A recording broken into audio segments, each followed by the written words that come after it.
கல்யாணம் சீரியல்ல நம்ம சூர்யாவோட நிலைமை இப்படி ஆகும் அப்படின்னு யாருமே நினைச்சு பார்த்திருக்க மாட்டோம். தெருவுல கடை போடுற அளவுக்கு போயிட்டாருங்க. இப்ப மண்பாண்டத்த வச்சு பார்த்தீங்கன்னா, டிஃபரெண்ட் டிஃபரெண்ட்டா பொருள்ல செஞ்சு, அத சேல்ஸ் பண்ணலாம் அப்படின்னு சொல்லிக்கிட்டு இருந்தாரு இல்லையா? வீட்ல இருக்கிறவங்க கிட்டலாம் நான் எக்ஸிபிஷன்ல இதெல்லாம் எடுத்துட்டு போயிட்டு ஸ்டால் போட போறேன் அப்படின்னு சொல்லிட்டு, ரோட்ல போயி ஒரு கம்பளிய விரிச்சு போட்டு, அதுல அந்த பொருளெல்லாம் வச்சு கூவி கூவி வித்துக்கிட்டு இருக்கிறாப்ல நம்ம சூர்யா.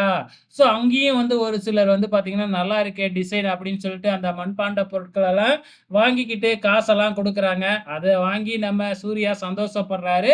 ஸோ அந்த வித்த காச வச்சு பார்த்தீங்கன்னா, வீட்டுக்கு சில பொருட்கள், ஸ்வீட்டு இதெல்லாம் வாங்கிக்கிட்டு வீட்ல "இன்னைக்கு எக்ஸிபிஷன்ல போட்ட ஸ்டால்ல நெறையா சேல்ஸ் ஆனுச்சு" அப்படின்னு சொல்லி சந்தோஷப்பட்டுக்கிட்டு இருக்கிறாப்ல. எல்லாருமே சூர்யா ஒரு எக்ஸிபிஷன்ல கடை போட்டிருக்கிறாரு அப்படின்னு தான் நெனச்சுக்கிட்டு இருக்கிறாங்க. கண்டிப்பா அப்கமிங்ல சூர்யா ரோட்ல கடை போட்டிருக்கிற விஷயம் தெரிய வந்ததுன்னா, என்ன நடக்கும் அப்படிங்கிறத பொறுத்திருந்து பார்க்கலாம்.